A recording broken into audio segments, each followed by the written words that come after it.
welcome to my channel. It's your girl Sharon, aka the Melanin Nostalgic Runner, and we are back again for another episode of the Real Housewives of Salt Lake City, and this is season 5, and it's episode 12, and it's called Mazel Meredith. And before we get into the episode, what I must say is, well, let me address the elephant in the room. I'm not on video right now, and it's not because I actually, am kind of overly busy this time. It's actually quite the opposite.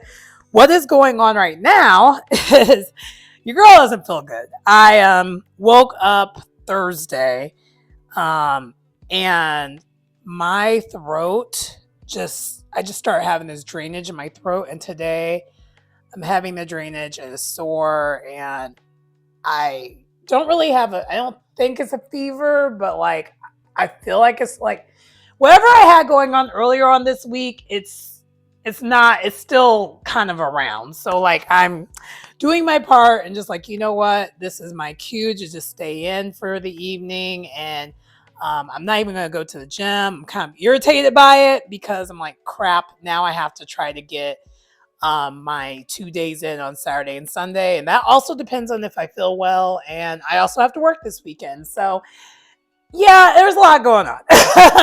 I didn't want to make this a poor me moment. It sounds like it is, but it's really not. What I must say is, you know what actually cheered me up was watching this show. The ladies of Salt Lake City are really doing their thing. It's awesome. I will say this. I am literally doing this review out of love right now because when I say that like my throat is bothering me, it actually hurts to talk. So like I just I'm not sure what's happening. Considering the fact that I actually haven't been around people, so I don't get it. But anyway, without further ado, let's get into the episode. So this whole entire episode was literally surrounded on Meredith and her bar mitzvah, and it's not Meredith that made this episode entertaining, except for towards the end, she tried to make a moment again. And it was, to me, I didn't love it, but it's all the other ladies are bringing it. Like, honestly, I did like seeing this because I personally have never been to a bar mitzvah before, so I was kind of intrigued watching the episode. But overall, if it wasn't Meredith's bar mitzvah, I was really more just less interested in the idea of what bar mitzvah is because I just never been to bar mitzvah. I feel like if I've been to a bar mitzvah before, I would not care as much as far as what was going on with this. Just truthfully, that's my opinion. Also, too, what I will say is the after show. I watched the after show after this, so I'm going to be doing what I did before. Take a little bit from that and take a little bit into this, and then we'll make it a thing. But what I will say, child, that after show, I was cackling, and who I was cackling with mainly was Mary and Angie are the dream team. I am loving their friendship. I love how things are developing with them. I love that them two are kind of the shady assassins of the group because I think we didn't realize when it comes to Angie. I think a lot of us be forgetting with Angie. She could read a girl down when she gets pushed. The thing is, it takes a lot to get her to that point. Typically, she usually avoids, I personally think she avoids conflict for the most part. She has her moments where she goes back and forth. But lately, I'm starting to see, it seems like a slow burn. And I'm starting to see how Angie earned her center snowflake. But I will say watching the after show adds more context to it. So if you're not watching the after show, I would suggest watching it too if you're watching the show also. This is not an ad. I'm just saying it does help a lot. And it also kind of lets you know, are they good or are they not good? Because I will say this, watching the after show and then watching the show, it kind of makes you wonder, wait, are they still good? Are they not going to be good now? We'll get into it as we talk about it because really, because it really was surrounded upon one event, not much happened here. But the producers were working on overtime, doing what they do best because they're like the best producers, in my opinion. And the girls were bringing it. So without further ado, let's get more into what all happened at this bar mitzvah. So the event, it like starts right away. So first to arrive is Heather, and she arrives with her daughter because it is actually, it's the overall the event was a success. Like I will say that, like it definitely was a religious event, and it was cool to see because again, I've never been to bar mitzvah, so I was very excited to see what this was going to bring. But so I yeah. So Heather arrived first with Georgia. I think her name's Georgia. That's her daughter's name, and then Bronwyn and Todd, um, Lisa, and then Whitney and her husband. And immediately, we already know this is not going to be just this bar mitzvah. Tensions are still rising from last episode because everyone's like mad at each other. Like, not even quiet as kept. It's very clear everyone's mad at each other. So Whitney is still irritated by Bronwyn. She states in her confessional she no longer like trusts her anymore. And honestly, after this episode, yeah, I'm sorry, my points for Bronwyn went down because I will be honest, I am biased. I love me some Angie and I love me some Mary. And yes, Angie has her moments where she's wrong. She was wrong in this episode. Child, she was wrong. But at the same time, if I'm like, I'm not team anyone, but I will say I do have a tendency of siding with Angie and Mary. If you haven't figured that out, it's pretty clear. So them two beefing, I'm like, ooh, I hope y'all resolve this. Anyway, so then Brittany arrives next, and she looks like a hot mess and like an easy read, unfortunately. And then Melly, which by the way, I'm like, oh, she's still on the show. Okay, she shows up with her husband. I feel like at this point, I know Melly's supposed to be friend of, but she's giving like an extra that gets paid a lot more than most extras, being on camera because she just doesn't say much. She's just always just kind of there. I Yeah, of all I mean, she's kind of a flop when it comes to the front of because she's not really bringing anything. And truthfully, really, Brittany should be full time. And like, they could have like maybe either made, they could have made, honestly, they could have made Meredith or Heather a friend of. I was saying Meredith because Heather, even though we can't stand her, she does bring the conflict, the chaos, the confusion. So she brings something, even though we don't like her over here. But Meredith doesn't really bring anything, so that's just the truth of the matter. Other than like this episode, and then kind of the episode before, and then some of her one-liners here and there. But you know who else had one-liners? Who was always a friend of, and then we made a mistake when she became full-time. Marlo from Real Housewives of Atlanta. Okay, so I mean, you can have one-liners and be a friend of, but that's anyway. Sorry, I'm getting off topic here. Let's keep going. So then, after that, then Brittany, Angie arrives, and then Brittany asks pretty much, so almost everyone's there minus Mary. And so that's when Brittany literally asks about Mary, like, is she coming? And then we see the flashback of Mary actually talking to Angie. And this is after everything that took place last week with her talking to Robert Jr. and finding out everything that's been going on. And at this moment, we still are seeing Mary's vulnerability. She's stating, honestly, I'm still in shock over everything that I just found out. My family needs me more than ever. I don't know what to do. I don't know if I'm going to come to Meredith's thing or not. I mean, we're not in a good place because we know that Meredith and Mary at this moment are still not really in a good place. And truthfully, she doesn't have time for the mess. And I don't blame her. I mean, no one would at this point because we know what's going on. But it's still some inclinings that some people know what's going on, but not everyone. I think Brittany actually does legit somehow knows what's going on, and I don't know how she knows, but I don't think she knows exactly what's going on, but she knows something is off.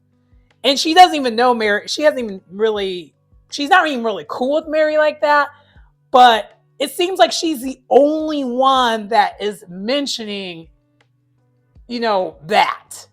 Like, kind of like looking out to see if Mary's going to be around type situation. And I go, and it makes me actually really like Brittany, even though Brittany puts her foot in her mouth and she's kind of chaotic, but like that's good for this type of show. Like she's good for TV.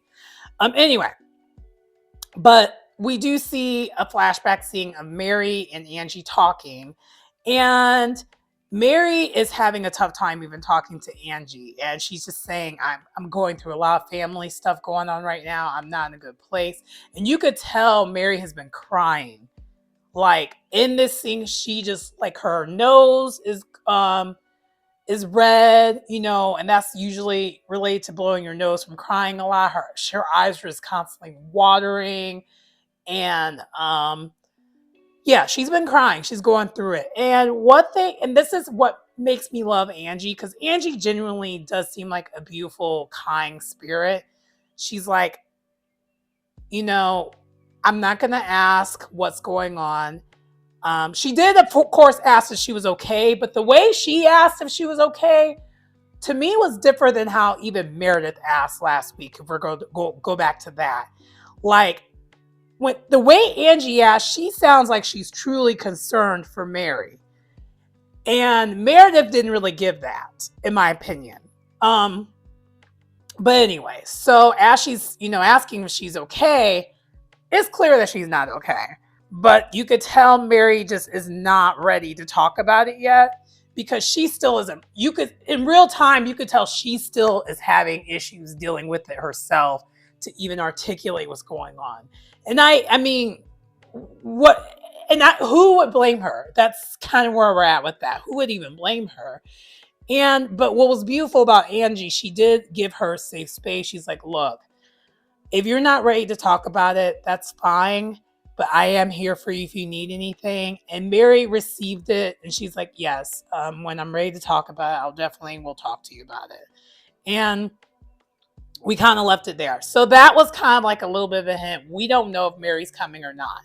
And so anyway, from there, we do go back to Bronwyn. And Bronwyn is stating that she's not in a good place with Angie or Whitney. And I mean, because the fallout that happened. And Bronwyn, I'm not liking the side of her that I'm seeing. I mean, up until this point, honestly, up until last week, I was like, yes, go Bronwyn. But now I'm like, oh, she's just a more calculated bone carrier. And I don't know why I didn't see it. Maybe because it just was a different style of how she's doing it. But yeah, I didn't like this. I didn't like this from you, Bronwyn. But Bronwyn proceeds to start talking crap about Angie with Melly and Brittany. And Brittany, at this point, she's getting fooled, thinking, "Oh, I have a friend now. We're bonding." And it's like, and Brittany, just being so naive, is just kind of telling all the business, saying the most, doing the most around Bronwyn, as if Bronwyn's her friend. And like, it's like, girl, Bronwyn's not your friend. Bronwyn's made it clear at the beginning she doesn't like Brittany, so it's kind of odd that she was even, so trustworthy of like talking to her about it. But anyway. Brittany's co-signing with her when it comes to the Angie situation. And because Brittany's mad at Angie basically insinuating that she is a slut. And she's like, for someone who talks that kind of crap, maybe it's her that is that. And maybe that's the reason why she's projecting. She basically was saying she was projecting. And then we just kind of put a pin in it briefly. And then we go on to the next thing. Okay, from there, we then go to Meredith, and Meredith is making her grand entrance, and she is on a sleigh with Seth and then like her children. The oldest son, which I did not get his name, but he's rarely ever on TV. The daughter, and then Brooks. And then on the sleigh, the horses are pulling her to her place. Because I believe I'm assuming the ceremony is at her rental. Because it looks like I think it actually was at her place. So anyway, so she arrives, and then from there, Meredith talks about how she invited Angie, because Angie was also, side note, Angie was surprised that she was even invited. And Meredith in her confessional was like, yeah, like I invited her, but I was surprised she wanted to come, was willing to come, and but maybe this can finally be a turn of the page. Child, spoiler, we know that's not what's going to happen, but I I really wish it was, though. I will say that, because it's like Meredith and Angie have been beefing since really Angie's first been on the show as a friend of. And it's getting so tired. It's been, this beef has been going on for 3 seasons now. I really want them to cook this beef. Like, at this point, I feel like the beef has been cooked, but it's just overcooked. It's still in the grill. It's becoming charcoal. Like, it's stale. Like, let's let it go. Let's be done with this. But anyway, so we do start doing the festivities of it all. And again, it was cool to watch, cool to see. So as the festivities are starting and she's starting the whole entire ceremony, Mary actually does end up showing up. And I do love what she says in her confessional. She's like, look, I do really want to like put it in, like, religion and spirituality is very important to me. And so I do want to support her at this moment. I know we're not the best of places, but I feel like it would just be wrong for me to just skip out on this. So she, does end up showing up. But again, she's late because the festivities already started. And Mary, in Mary fashion, she was having such a tough time figuring out the entrance to get in. But it was so awkward but it's funny because it's Mary, and like only Mary, these type of things would happen. And she's trying to get in there and she can't find where the door is because everything is all black and kind of dark. So she's like, I don't know what door to get in. And this is like as the festivities, everything are showing up or are happening. And so some of the ladies see that she's there and they're like, oh, this is awkward. She's out there. She's really late. And so she does finally sashay in there. And she did not, fortunately, she got there in time, not missing the super important part or the main, point of this. And so she ends up seeing most of like the ceremony. She just missed kind of the beginning part where she was reading the Torah. And so, yeah, the event happens. Everyone says Mazel Tov, and then now they're going to get food. Immediately, Meredith and Mary, they end up talking to each other. And Meredith apologized to Mary first, which was awesome. I did not expect to see that. Now, if you're to watch the after show, you will be very confused by this because on the after show, I don't know if the filming of when they filmed the after show was a certain time frame or did something else happen afterwards with the season. But like Meredith is still kind of sounding really, really self-absorbed and about herself in this after show and isn't really, and it's kind of like rehashing the things as if this scene did not happen. So it's quite confusing to me. Mary is not really giving her much energy on the after show like that. She was asked in the after show, did she feel bad for showing up late? And Mary is standing on big business when it comes to her being late. She's like, if she stops having everything at Park City, and I guess what I'm gathering is the rest of the ladies have events that are like not like in Salt Lake. Correct me if I'm wrong. Is that what it is? Because like everyone else, I feel like, Mary, may not. I guess I have never really paid attention until this season about whether she shows up on time or not. Like this timeliness thing's kind of getting a little out of hand. Like quiet as kept, I don't really care. Like I know, yes, it's rude to not be on time, especially in Mary's case. And a couple of the times lately, it's been like an hour or so late. But maybe because I am, unfortunately, this is kind of what goes wrong when you're a viewer. You see the big picture, so you know what's going on with Mary. So like, I'm not thinking about her being late or on time because of what's going on with Mary. Like, and I'm having a tough time disassociating from that. So anyway, They don't really talk about the timeliness thing on the show. It's just on the after show they talk about it. But they do end up patching things up. So Meredith apologizes for just leaving the house because Mary was like, I don't want to argue with you. I really don't want to argue with you. I love you. You don't even know how much I love you. And Mary is still, you could tell Mary is still in her emotional, vulnerable state because, again, she's going through a lot right now. And I think from Mary's perspective, she needs people right now. This is not the time for her to be isolated in her own little world. If anything, her whole little world right now is falling apart. So she needs people, friends, colleagues to be there for her through her time. Even though she's not saying that, that's what part of it is. And so Mary also apologizes. She says, look, I am sorry if in whatever way I made you feel unwelcome or you felt like you had to leave. I'm sorry. And so they're good and they move on. Now, I wish it would have went this smoothly when it came to another group of people. Angie and Bronwyn, child, I was not ready for this. And side note, I don't think Bronwyn was either. So next, as I mentioned before, Angie and Bronwyn, they end up talking to each other.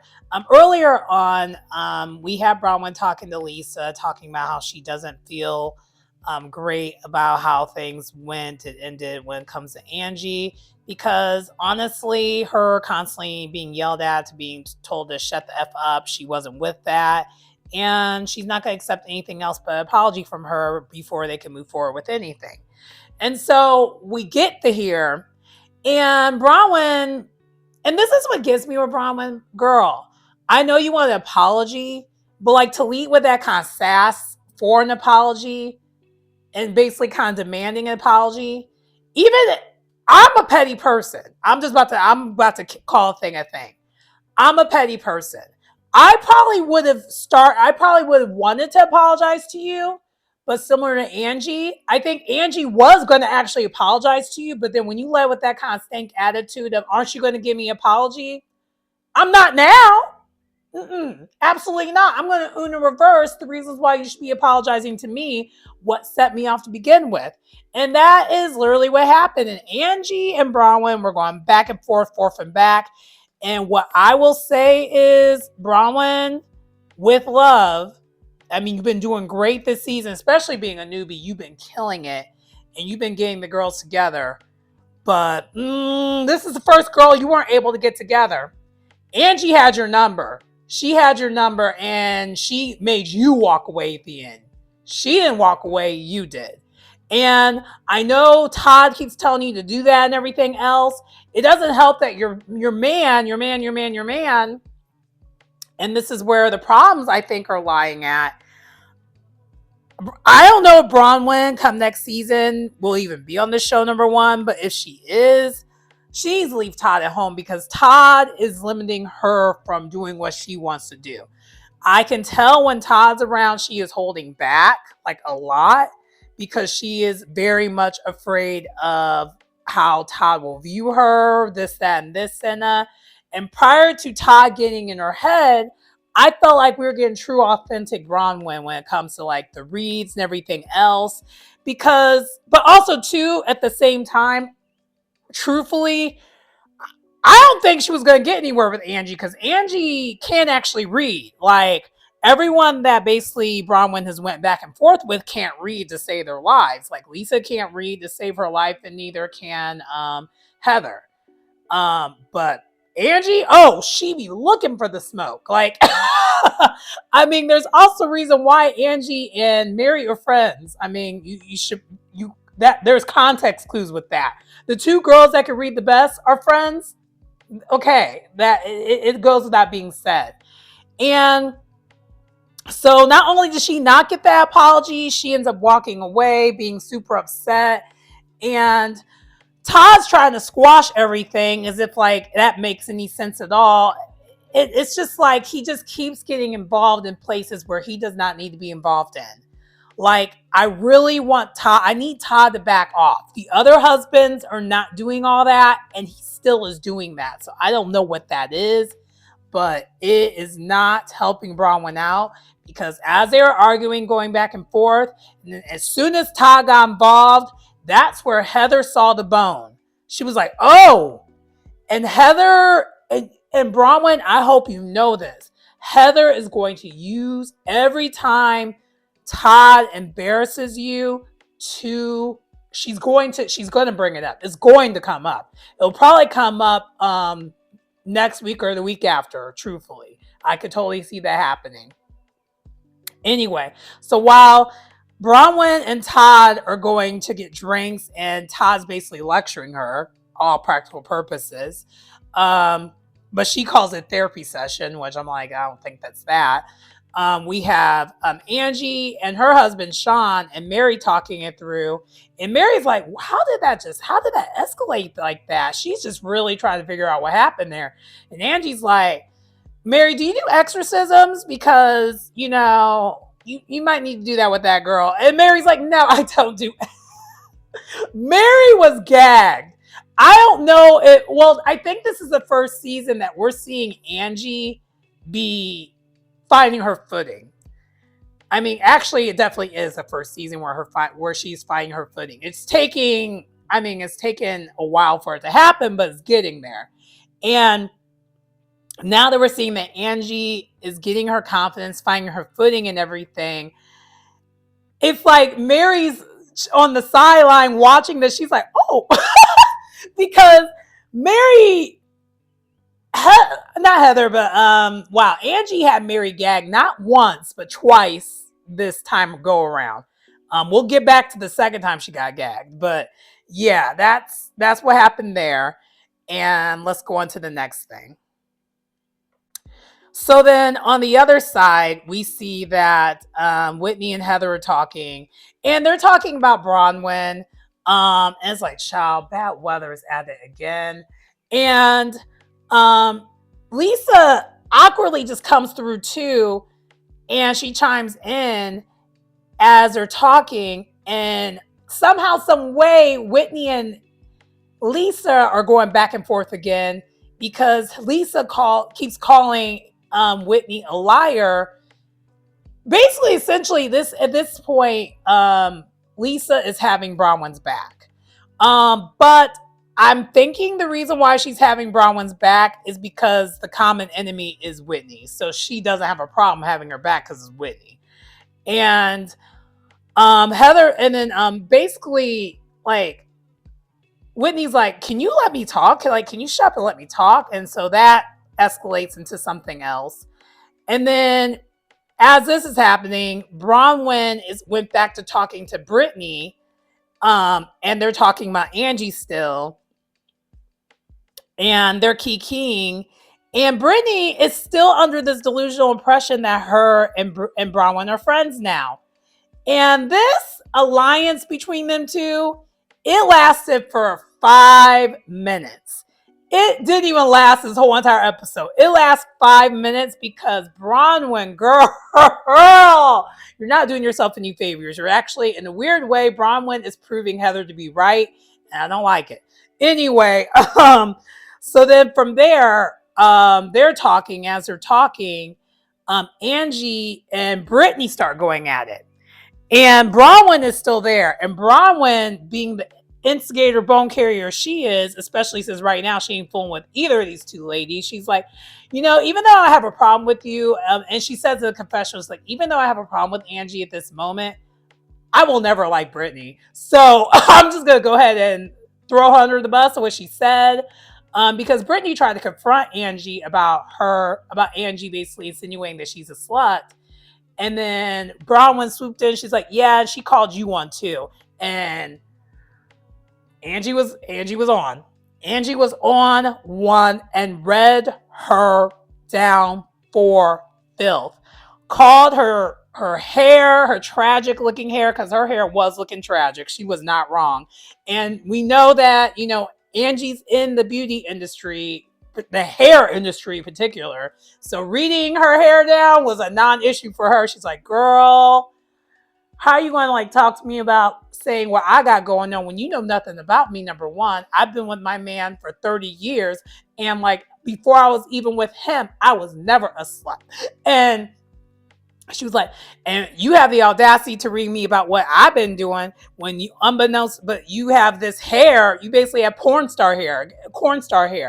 And I was like, oh gosh.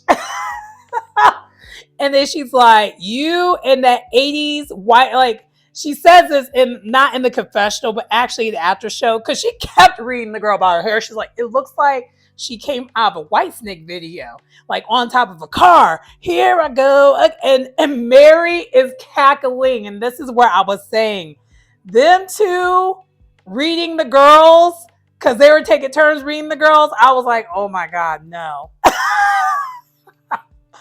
I did not know I needed this, but I clearly I did. I was like, oh my gosh. Anyway, so it got to the point where Bronwyn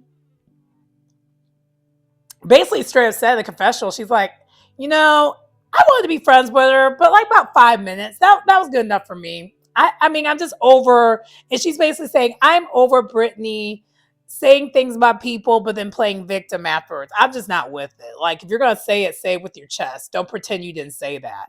And I mean, when you're right, you're right. And so Brittany, she did all that, and then she walks away, starts crying.